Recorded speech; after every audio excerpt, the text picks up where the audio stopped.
simple Google search will tell you that CFMoto is an automobile giant in China. But what's really got our interest is that they also manufacture premium motorcycles and have been selling them in countries across Europe as well as in Australia.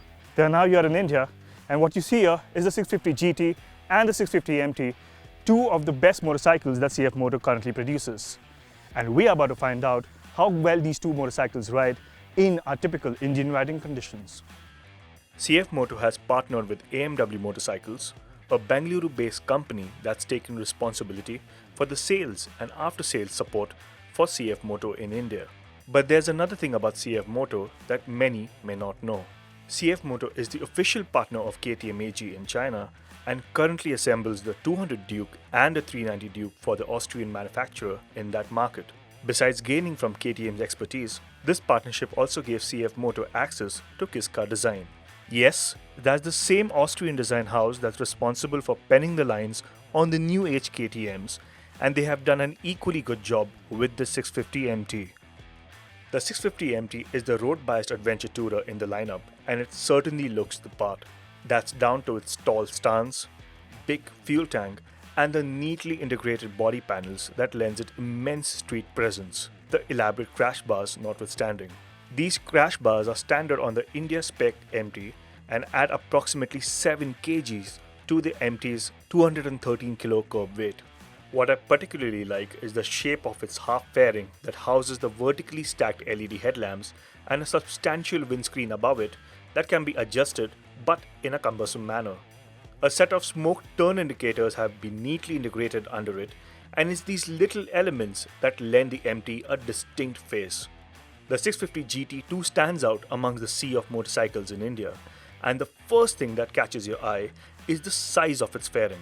It will have you almost mistaking the GT for a liter class machine, but crucially, I like the way the designers have managed to give it that effect without attaching a bulbous, single-piece fairing. Instead, the fairing is formed by overlapping panels, and it's very well executed. I also like the large LED headlamps split by an L-shaped DRL and the matte blue paint job that adds to the premium feel. That long and slim DRL looks especially good at night. In complete contrast to the front, the tail section is minimal and that frees up space to mount panniers or saddlebags. To me, it's the GT that has the more well-rounded design among the two. In all, these motorcycles look distinctive, and there's no getting away from the fact that they are good looking. Both the MT and the GT are designed for long-distance touring, and what will help you stay comfortable during such trips are the relaxed ergonomics.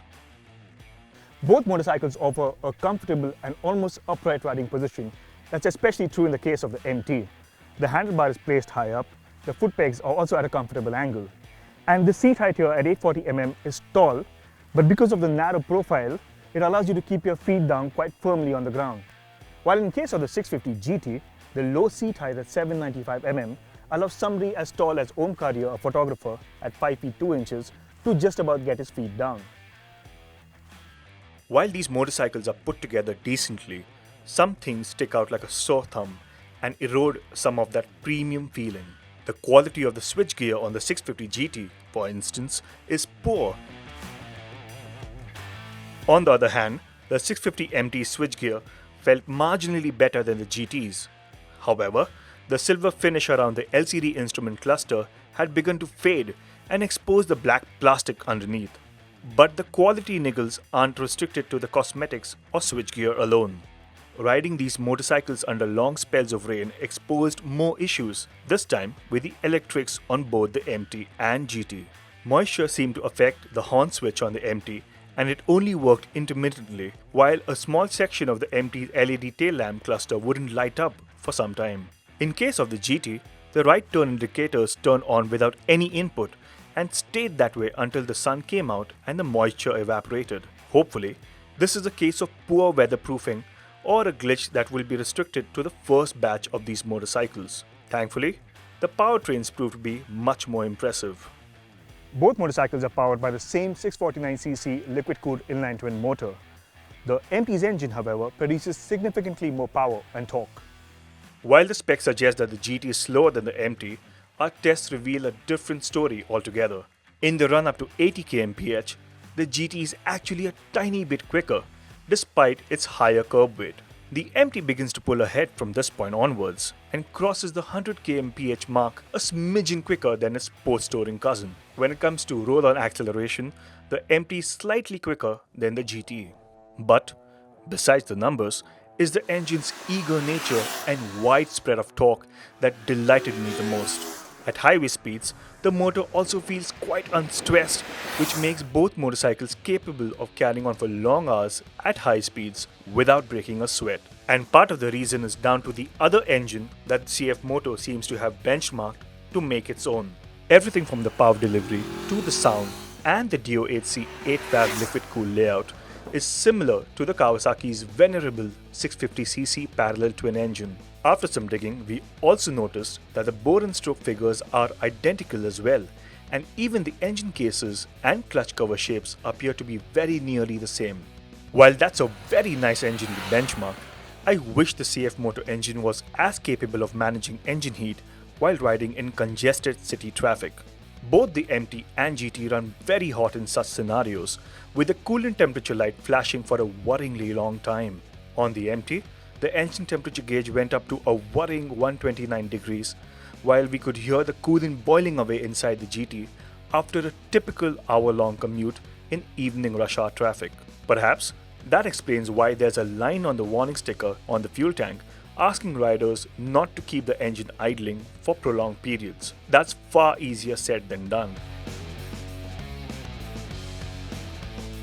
At this point, you may wonder why I haven't spoken about the two riding modes on the MT and the GT. That's because switching between the two doesn't seem to alter anything aside from the layout on the GT's swanky TFT display. As far as we can tell, there's no noticeable difference in the riding experience, no matter which mode you select. While the MT and GT are styled very differently, they share the same tubular steel diamond frame underneath, although the subframes and swing arms are different. But in keeping with the intent of each motorcycle, they use different suspension components. It's quite strange to note that though the MT is the cheaper motorcycle of the two, it runs on higher spec suspension. At the front, there's a 43mm USD fork made by Chinese firm called Yuan and a monoshock at the rear. Both ends are adjustable for compression damping, whereas the rear shock has preload adjustment as well. In comparison, the GT has a conventional KYB front fork and a preload adjustable monoshock. The MT's firm suspension setup offers a decent ride over bad roads. However, I did feel the occasional jolt up my spine while riding over bigger potholes. But you won't mind this firmness around a set of corners where the MT remains poised and inspires confidence to push hard.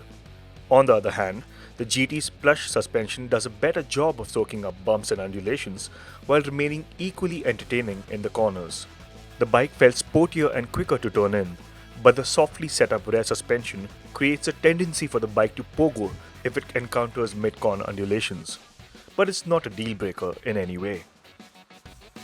Though these bikes are pretty competent around a set of corners, you do feel their high curb weight, and that does take some getting used to. Besides that, what you'll also have to get used to is the dull braking performance by the JH1 brakes.